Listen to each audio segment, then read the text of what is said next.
Chicago. Now, live from the NBC Tower, this is the Channel 5 News at 10. Down deep in the Atlantic Ocean, divers discover a huge piece of TWA Flight 800. Tonight, the conflicting reports on the number of bodies found inside. The rains may have stopped, but now there is a new danger for flooded Chicago area residents. And scary moments at a suburban pool. Hear from the lifeguard and the expectant mother who saved 2 children. Good evening. I'm Carol Murray. And I'm Allison Rosati. Ron Majors is in Atlanta with our Olympic team coverage.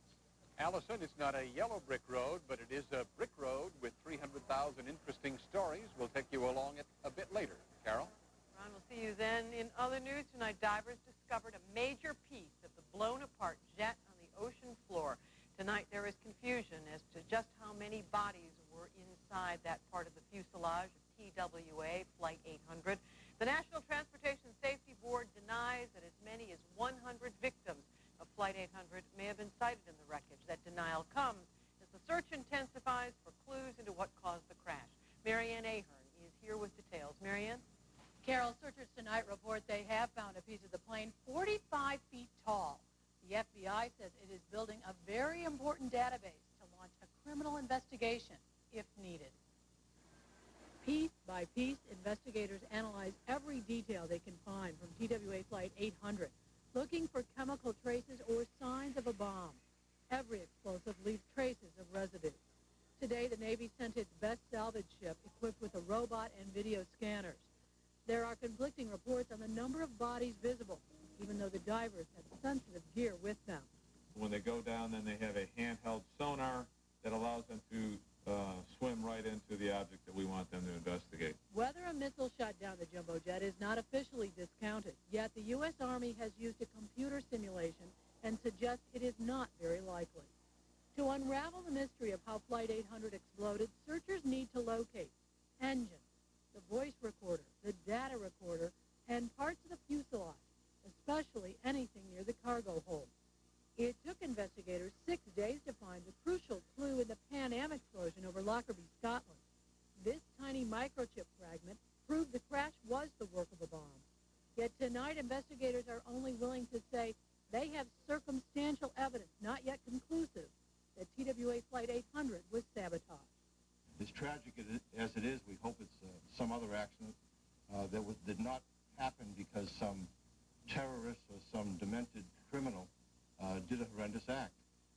We really think that's the best thing for America and the best thing for the world. Investigators are working 24 hours a day. A total of 230 people were on board TWA's Flight 800. So far, only 108 bodies have been recovered. Allison? Thanks, Marianne. With the TWA tragedy and a bomb scare at O'Hare happening in less than a week, United Airlines is taking action. Today, the Chicago-based carrier announced new airport security measures for all flights.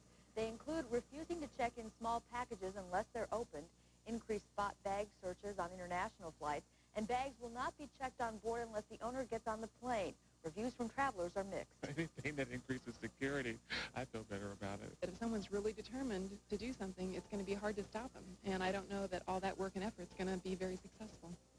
Travelers should expect some delays, especially on short interval flights, including hourly takeoffs to New York. And it turns out the device found Sunday at O'Hare Airport was not a bomb. Authorities now say it was just an empty pipe. It exploded only when police attached their own detonator to it. Concrete barriers were put up around the area where police believe the pipe was thrown over a fence. 2 small children are hospitalized tonight after almost drowning in a busy suburban pool. But as Channel 5's John Mason reports, lifeguards and others reacted quickly enough to save them both. The 4-year-olds, 2 of about 200 kids in the Bensonville pool, somehow wandered into 3 feet of water. Lifeguard John Walsh got to the little girl. I noticed a girl about halfway under the water. She was just sort of hovering there. She wasn't on the bottom, but she wasn't floating. Then a girl yelled. That girl's been under a long time. That's when I ran in as fast as I could. Right after the 2 breaths, she started to come through a little bit and vomited and started crying. Then the 4-year-old boy got into trouble.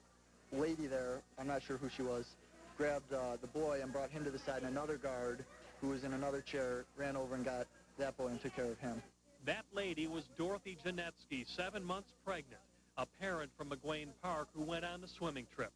Actually, it was just playing with my daughter and everything, and, you know, just being alert. So we all did what we could, and everybody support each other, and here we are, just glad that they're fine. But with a relatively small number of swimmers in the pool and 9 lifeguards on duty, some are wondering how this could have even happened. There weren't that many kids for as many lifeguards as there were there. I didn't think there were too many kids, and the water was not that deep where they were. I don't understand how that happened. The lifeguard's boss says the bottom line is the kids are alive, and the guards did their job. Our lifeguards reacted very quickly and professionally, and we were able to go in and get them. The Chicago Park District now investigates how a seemingly well-chaperoned trip almost ended in tragedy. John Mason, Channel 5 News. The 4-year-old girl is hospitalized in serious condition tonight. The boy is also spending the night in the hospital, but is listed in fair condition. The floodwaters may be receding, but tonight a new threat, the sometimes deadly disease known as encephalitis. Channel 5's Renee Ferguson has the story. Renee? Allison, last summer there was only one report of St. Louis encephalitis in Cook County, but in 1975, 47 people died from it. That's what public health officers don't want to happen this time. The discovery of a young bird infected with the St. Louis encephalitis virus, says Dr. Stephanie Smith, is cause for warning. What we are concerned about is that there is active infection, active virus in that area of the county, and we want to alert the community so that they can take the necessary precautions to reduce risk of spread of infection to the human population. The virus is carried by birds. Mosquitoes get it when they bite an infected bird. People get it from being bitten by an infected mosquito. Dr. Smith says last week's flooding increases the number of places for mosquitoes to breed.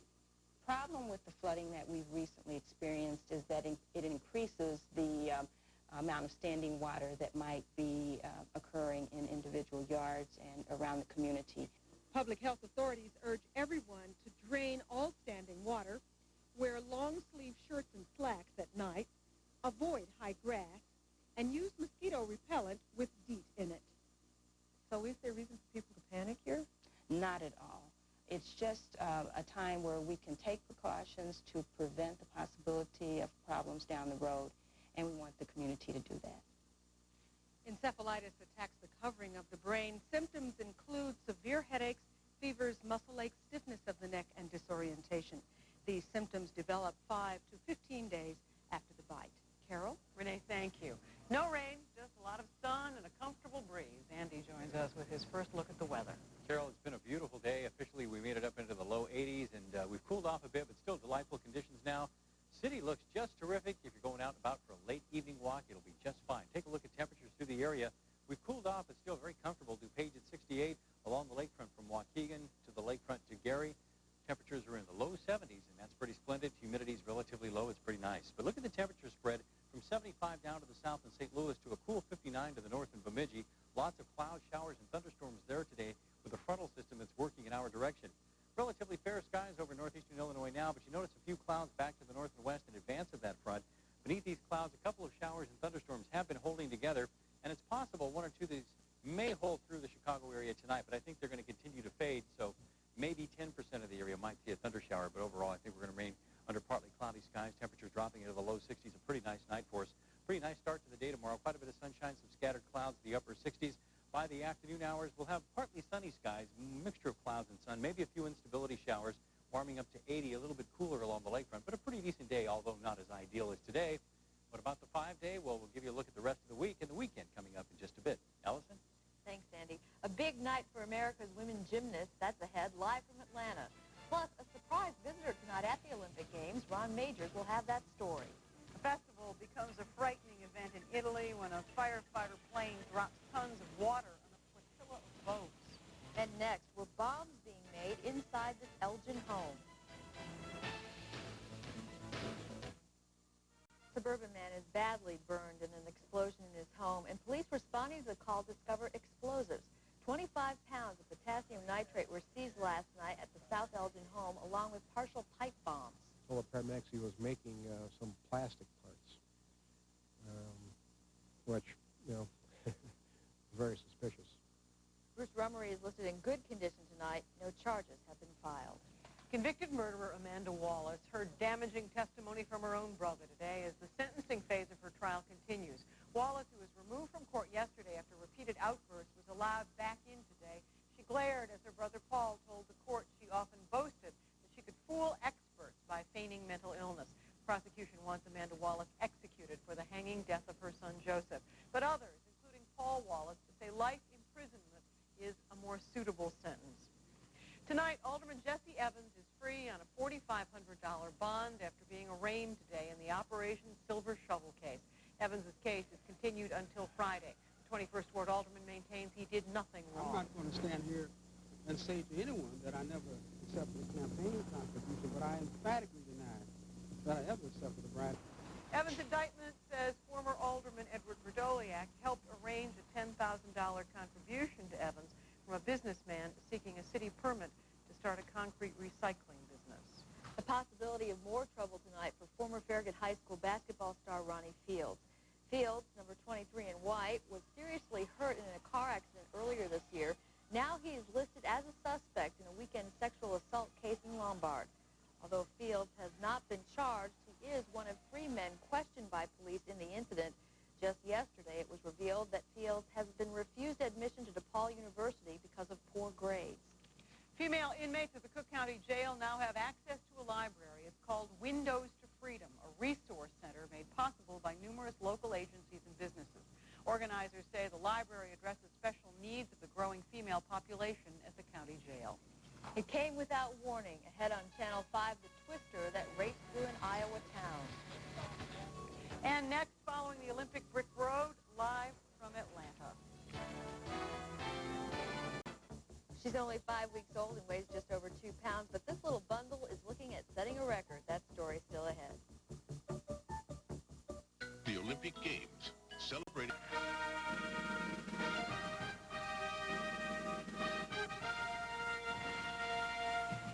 Olympic history unfolds in Atlanta. For the first time, the U.S. women's gymnastics team has captured the gold medal.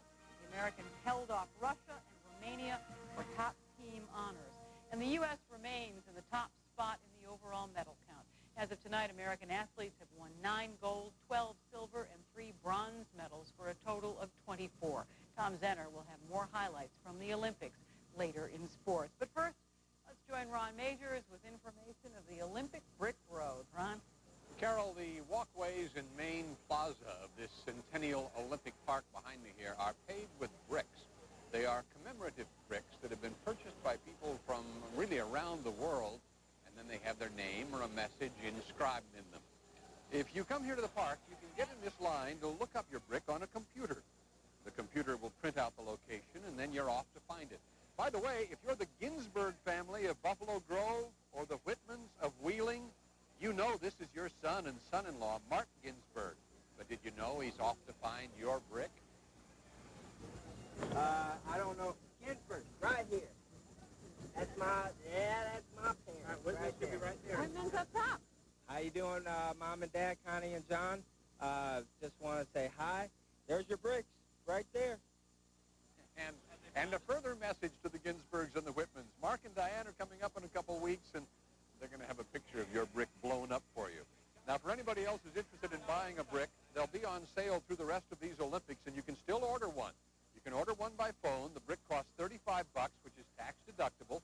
To order, you can phone toll-free 1-800-496-BRICK. That's 1-800-496-BRICK.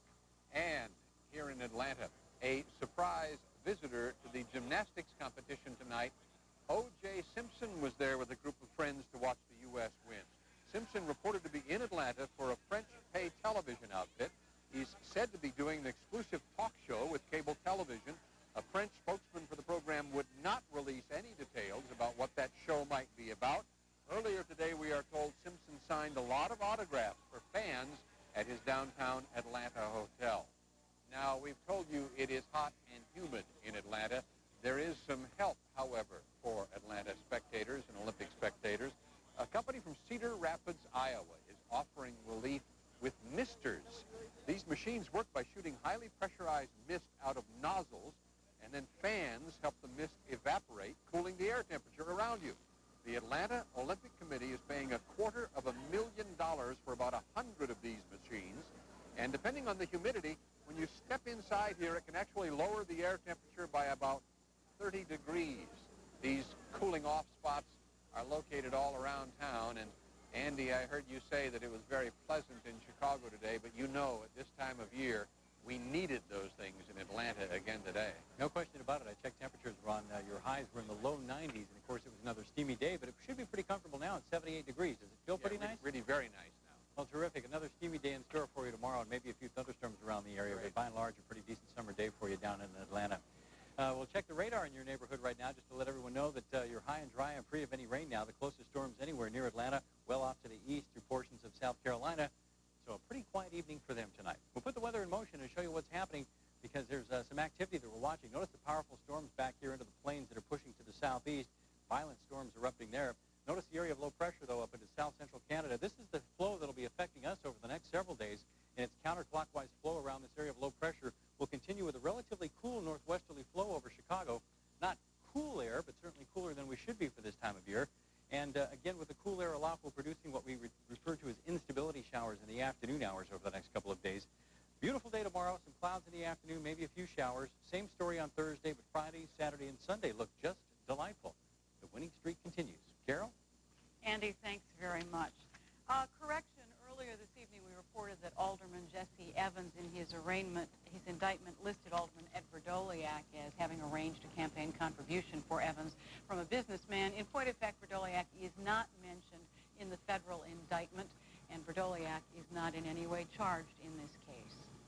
Violent storms swept the plains today, including at least one tornado. The twister was captured on home video. It struck near Shelby, Iowa, close to the Nebraska border.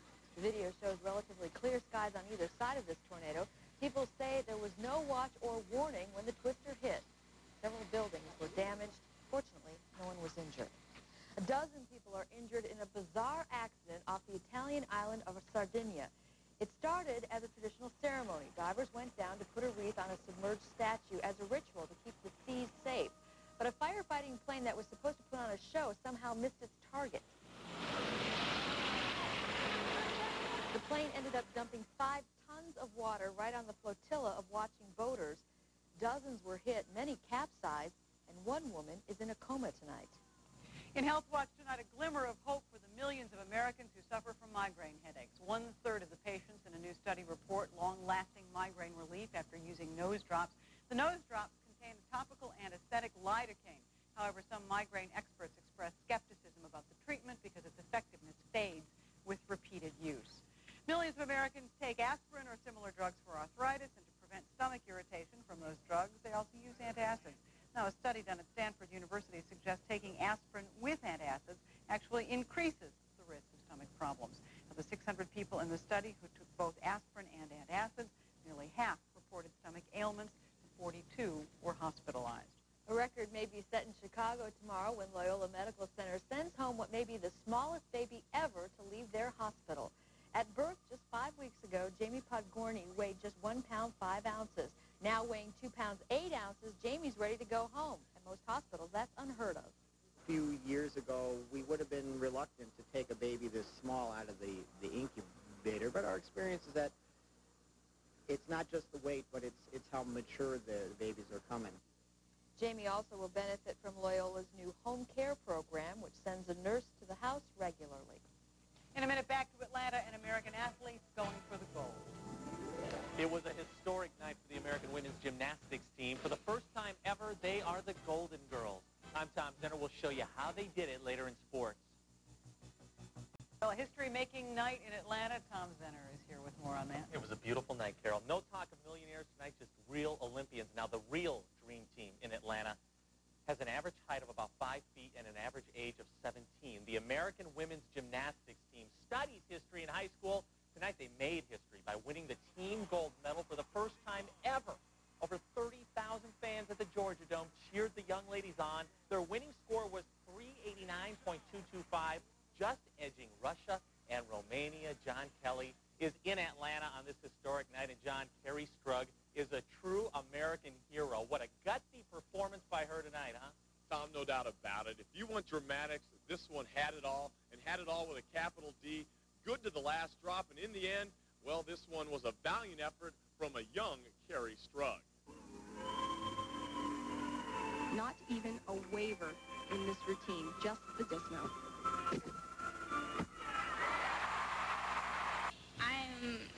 It's so excited I can't even say.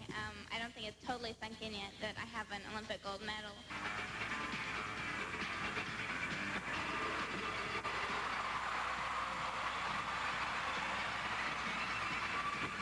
We just kept going, and we were a really great team tonight, and we really cheered each other on, and we did really well.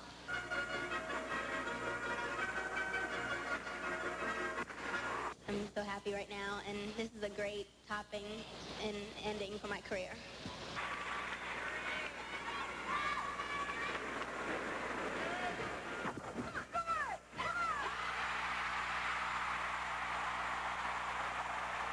Carrie Strug is hurt. She is hurt badly.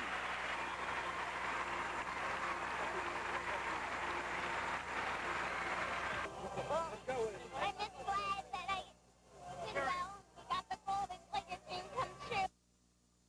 They'll be known forever as the Dream Teams, and we're happy to report Carrie's ankle not broken, just a severe sprain. Now, earlier in the day at the Dream Team workout, the team members in total awe as they were graced by the presence from a very special guest. By the way they lit up, and they were amazed to see you here. Were you a little embarrassed and flattered at the same time? Well, I try to remain humble. That guy was such a joy to talk to. And you have to give the Bishop Tutu some credit. At practice, he showed us some moves behind the back and through the legs. I get the feeling he might have played some hoops in his day. That'll do it for now. I got to go home and get a little bit of sleep. Reporting live from the games in Atlanta, Georgia, Sean Kelly, Channel 5 Sports. He could probably score on you, John. He probably dunked on you tonight. Well, did you know that shooting clay pigeons is an Olympic event? It is. And Kim Rohde of the U.S. won a gold medal today in double trap shooting. Let's head to the pool now, where the Americans have been right at home so far. Here's the men's 100-meter backstroke. Jeff Rouse led it from start to finish. He gets the gold, winning time of 54.10. In the 200-meter butterfly, American Amy Van Dyken gets the gold medal. Angel Martino, also of the U.S., won the bronze. The Americans picked up 5 more medals in the pool today. The final gold came in the men's 4x100 freestyle relay. Gary Hall Jr. taking care of the anchor leg. It was the Americans' 100th swimming gold medal in Olympic history. The Pac-10 and Big Ten will be part of the College Football Bowl Alliance starting in 1998, which means the national title game could be held in the Rose Bowl. J.R. Ryder has been arrested for the final time as a Minnesota Timberwolf. He was traded to Portland today. The Blazers also renounced the rights to forward Buck Williams. It was Carnival night at Comiskey. The Sox hosted the A's under the big top. Bozo out to throw out the pitch. First pitch there, at least he tried to anyway. The A's lead the world in home runs. They hit 4 more big flies tonight. Terry Steinbach belted a grand slam in the 6th. The A's go on to win tonight by a score of 8-4. Sammy Sosa was not on the National League All-Star team.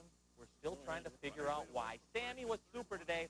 Cubs versus the Giants, top of the 7th inning. Sammy left the yard in San Francisco. His 2nd home run of the game. He now has 33 on the year.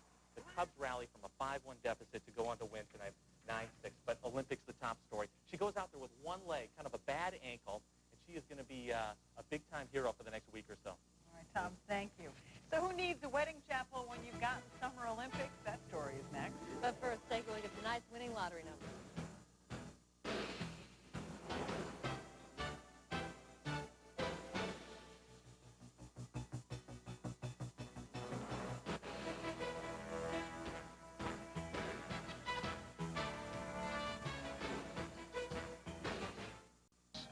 Will the newest plan for Meg Steele fly? Chicago's Park District makes a decision on what to do with the city's lakefront airport. Tomorrow on the Channel 5 News at 6, committed to Chicago.